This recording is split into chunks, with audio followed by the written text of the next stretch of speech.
श्रीगुरुभ्यो नमः। कूजन्तं राम रामेति मधुरं मधुराक्षरम् आरुह्य कविताशाखां వందే వాల్మీకి కోకిలం. శ్రీరామచంద్రుని దాసానుదాసుల కోట్లాది భారతీయుల వందల ఏళ్ల నిరీక్షణ ఫలించి అయోధ్యలోని శ్రీరామ మందిరంలో కోదండరాముడు కొలువు తీరనున్న శుభ సందర్భంలో శ్రీమద్ వాల్మీకి రామాయణంలోని మధురమైన శ్రీరామచంద్రుని పట్టాభిషేక ఘట్టం స్మరించుకుందాం. 14 సంవత్సరముల వనవాసం పూర్తి చేసుకుని అయోధ్యకి తిరిగి వచ్చిన శ్రీరామచంద్రుని పట్టాభిషేకమునకు ఏర్పాట్లు జరుగుతున్నవి. భరతుడు సుగ్రీవునితో, ప్రభు, శ్రీరామచంద్రుని పట్టాభిషేకము కొరకు జలములను గొనివచ్చుటకై మీ దూతలను ఆజ్ఞాపింపుము అని పలికెను. వెంటనే సుగ్రీవుడు 4 వానర ప్రముఖులను పిలిపించి వారికి రత్నములను పొదిగిన 4 బంగారు పాత్రలను ఇచ్చి, వానరోత్తములారా, రేపు తెల్లవారు లోపల ఈ కలసములలో సముద్ర జలములను నదుల జలములను నింపుకొని వచ్చి మా ఆజ్ఞకై నిరీక్షించుచుండు అని పలికెను. సుగ్రీవుడు ఇట్లు ఆజ్ఞాపించిన వెంటనే మదపుటేనుగుల వలె బలాఢ్యులైన మహాత్ములగు వానరోత్తములు గరుడుని వలె వేగముగా ఆకాశమునకు ఎగిరిరి. భల్లూకరాజైన జాంబవంతుడు, వానరోత్తములైన హనుమంతుడు, వేగదర్శి, గవయుడు, వృషభుడు అనువారు 4 సముద్రముల నుండియు 500 నదుల నుండియు పవిత్ర జలములను తమ కలసములలో నింపుకొని మరలి వచ్చిరి. మిగుల బలశాలి అయిన సుషేనుడు రత్నఖచితమైన ఒక బంగారు కలసములో తూర్పు సముద్రము నుండి జలములను నింపుకొని వచ్చిరి. వృషభుడు అను వానరుడు దక్షిణ సముద్రము నుండి, గవయుడు అను కపివరుడు పశ్చిమ మహాసముద్రము నుండి, సకల సద్గుణ సంపన్నుడు ధర్మాత్ముడు అయిన నలుడు అను వానరోత్తముడు ఉత్తర సముద్రము నుండి శీఘ్రముగా పునీత జలములను గొనివచ్చెను.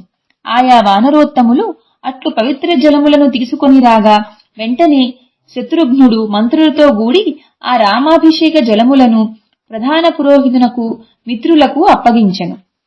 అనంతరము మహర్షులలో శ్రేష్ఠుడు వంశపురోహితుడు అయిన వశిష్ఠ మహాముని ఋత్విజులైన బ్రాహ్మణులతో గూడి సీతాసహితుడైన శ్రీరామచంద్రుని రత్నసింహాసనముపై ఆసీనుని గావించెను. వశిష్ఠుడు, వామదేవుడు, జాబాలి, కాశ్యపుడు, కాత్యాయనుడు, సుయజ్ఞుడు, గౌతముడు, విజయుడు మొదలగు మహర్షులు పురుషోత్తముడైన శ్రీరామచంద్ర ప్రభువును నిర్మలములైన సుగంధ జలములతో వసువులు దేవేంద్రుని వలె అభిషేకించిరి.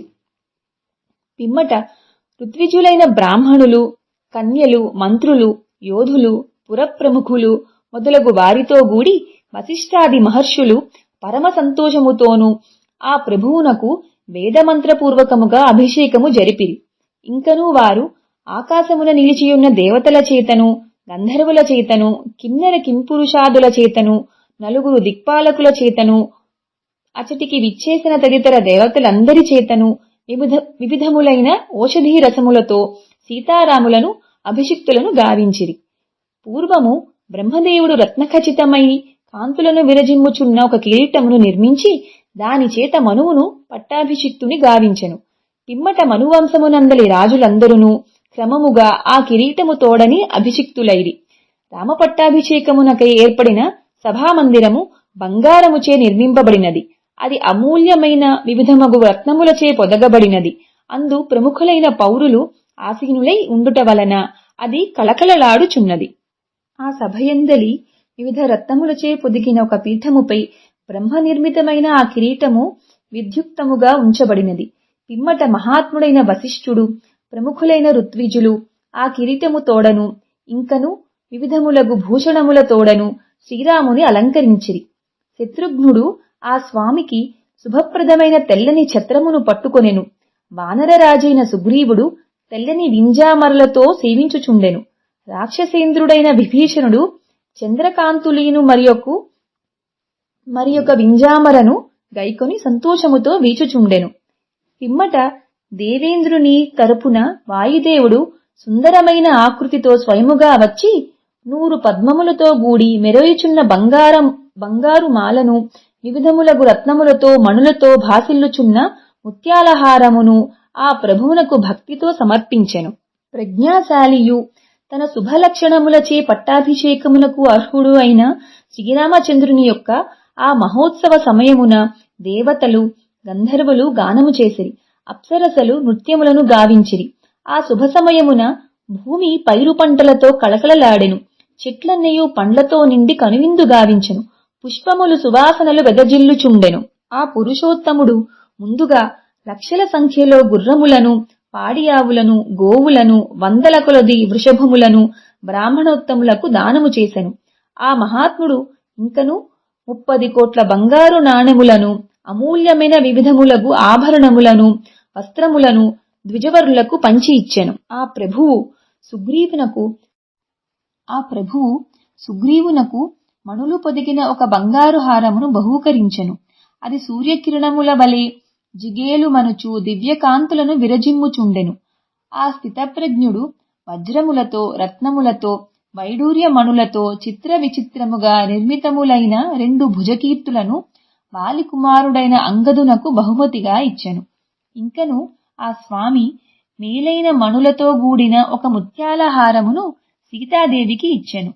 ఉత్తమమైన ఆ ఆభరణము చంద్రుని కిరణముల వలె మనోరంజకముగా ఉండెను. పిమ్మట సీతామాత భర్త వైపు చూచుచూ స్వచ్ఛములై దివ్యములైన వస్త్రములను, చక్కని ఆభరణములను మారుతికి కానుకలుగా ఇచ్చెను. పిదప జానకి తన మెడలోని కంఠాభరణము తీసుకుని తన భర్తను, సమస్త వానరులను పదే పదే చూడసాగెను. ఆమె మనస్సులోని భావమును గ్రహించిన శ్రీరాముడు ఆమెతో, ఓ సుందరి, సాటిలేని పౌరుషము, పరాక్రమము, ప్రతిభ మొదలగు లక్షణములు పూర్తిగా కలిగి నీ ఆదరమునకు పాత్రుడైన ఉత్తమునకు ఈ హారమును బహూకరింపుము అని పలికెను. అప్పుడు ఆ శుభాంగి ఆ హారమును వాయుసుతునకు ఇచ్చెను. కపివరుడైన ఆ వాయుసూనుడు ఆ హారమును ధరించినంతనే చంద్రకిరణములు ప్రసరించినప్పుడు స్వచ్ఛమైన మేఘముతో గూడియున్న పర్వతము వలె విరాజిల్లెను. శత్రుసూదనుడైన శ్రీరామచంద్ర ప్రభువు మైందునకు, ద్విగుదునకు, నీలునకు వారి అభిరుచులకు అనుగుణముగా కోరిన వాటన్నింటినీ బహూకరించెను.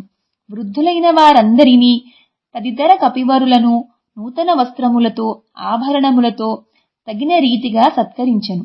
ఎంతటి కార్యమునైనను సులభముగా నిర్వహింపగల శ్రీరాముడు విభీషణుని, సుగ్రీవుని, హనుమంతుడు, జాంబవంతుడు మొదలగు వానర ప్రముఖులను వస్త్రాభరణములతో పూజించెను. తాము కోరిన రీతిగా పుష్కలముగా రత్నాభరణాదులచే తగిన విధముగా సత్కరింపబడిన ఆ వానర ప్రముఖులు ఎల్లరునూ ప్రసన్న చిత్తులై తమ తమ స్థానములకు వెళ్ళుటకు సిద్ధమైరి. అనంతరం ఆ కపివరులందరూ మహాత్ముడైన శ్రీరామునకు నమస్కరించి ఆ ప్రభువు అనుమతితో కిష్కింధకు బయలుదేరిరి.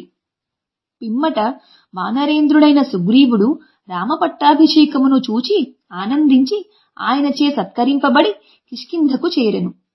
పిదప రాక్షసరాజైన విభీషణుడు రాముని నుండి తనివిదీర సత్కారములు అందుకొని ఇక్ష్వాకు ప్రభువుల ఇలవేల్పును గ్రహించి తనకు ఆరాధ్య దైవమైన శ్రీరామచంద్ర ప్రభువును తన హృదయమునందు నిలుపుకొని లంకకు బయలుదేరును. దుష్టులను శిక్షించువాడు, మిగుల వాసిగాంచినవాడు, ఉదార స్వభావుడు అయిన రఘువరుడు సమస్త కోసల రాజ్యమును పరమ సంతోషముతో పరిపాలింపసాగెను.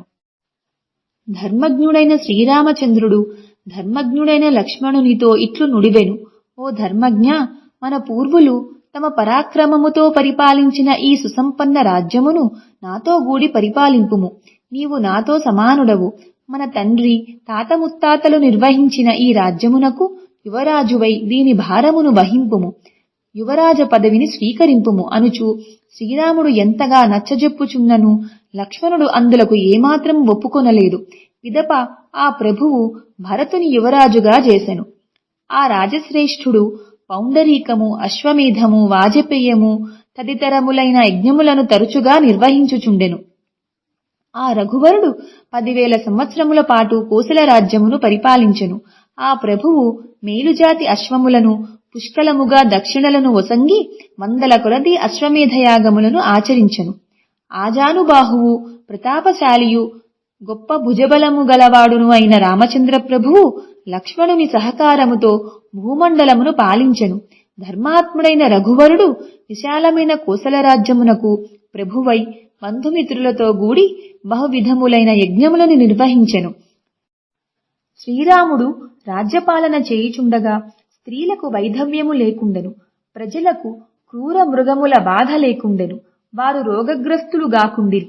జనులకు దొంగల భయము లేకుండెను. ఎట్టి అనర్థములను సంభవింపకుండెను. పెద్దలు బ్రతికి ఉండగా వారి పిల్లలు మృత్యువు పాలు కాకుండిరి. రామరాజ్యములో ప్రజలెల్లరునూ ధర్మనిరతులై సంతోషముతో జీవించుచుండిరి. వారు ఆ ప్రభువునే ధ్యానించుచు పరస్పర విరోధము లేక ఆత్మీయతతో మెలుగుచుండిరి. ఆ ప్రభువు యొక్క పరిపాలనలో ప్రజలందరునూ దీర్ఘాయువులై వేల కొలది సంవత్సరములు జీవించుచు సంతాన సమృద్ధి గలిగియుండిరి. వారు శోకరహితులై ఆరోగ్య భాగ్యములతో వర్ధిల్లుచుండిరి. ఆ రఘువరుని రాజ్యమున ఎవరి నోట విన్నను రామనామము, రాముని గాథలే వినబడుచుండెను. జగమంతయు రామమయమై ఒప్పుచుండెను. అంతా రామమయం. వృక్షములన్నీయును లావైన బోధలతో విలసిల్లుచుండెను. అవి నిత్యము పుష్పించుచు ఫలించుచు కనువిందు గావించుచుండెను. సకాలములో వానలు కురియుచుండెను. వాయువులు హాయిని గొల్పుచూ వీచుచుండెను. బ్రాహ్మణులు మొదలగు అన్ని వర్ణముల వారును దురాశ లేనివారై తమ తమ కర్మలయందే ప్రవర్తిల్లుచు సంతుష్టులై ఉండిరి. రామరాజ్యమునందు ప్రజలందరునూ శుభలక్షణములు గలవారు, ధర్మనిరతులు, సత్యమునే పలికిడివారు, స్వధర్మములను ఆచరించుటయందే ఆసక్తి గలవారు. శ్రీరామచంద్ర ప్రభువు తన సోదరులతో గూడి 11,000 సంవత్సరములు కోసల రాజ్యమును పరిపాలించెను.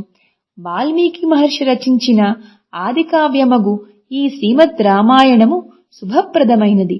ఆయురారోగ్యములను కీర్తి ప్రతిష్టలను పెంపొందించునది. ఇది రాజులకు విజయమును చేకూర్చునది. లోకమున ఈ కావ్యమును పఠించిన వారు, వినిన వారు సమస్త పాపముల నుండియు విముక్తులు అగుదురు. ఈ రామపట్టాభిషేక ఘట్టమును వినిన వారికి సంతానము కలుగును, సంపదలు ప్రాప్తించును. రాజులు శత్రువులను జయించి ఈ భూమండలమున వర్ధిల్లుదురు. ఈ కావ్యమును వినిన స్త్రీలు శ్రీరాముని పుత్రునిగా పొందిన కౌసల్య వలెను, లక్ష్మణ శత్రుఘ్నులను గనిన సుమిత్ర వలెను, భరతుని కారణమున కైకేయి వలెను హాయిగా కలకాలం వర్ధిల్లుదురు. ఎంతటి కార్యమునైనను అవలీలగా సాధించునట్టి శ్రీరాముని విజయములను ఆ ప్రభువు వృత్తాంతమును తెలిపెడి రామాయణ గాథను వినినవారు దీర్ఘాయువులగుదురు. వాల్మీకి మహర్షి విరచితమైన ఈ మహాకావ్యమును శ్రద్ధగా ఆలకించిన వారు జితక్రోధులై దారిద్ర్య దుఃఖముల నుండి విముక్తులగుదురు.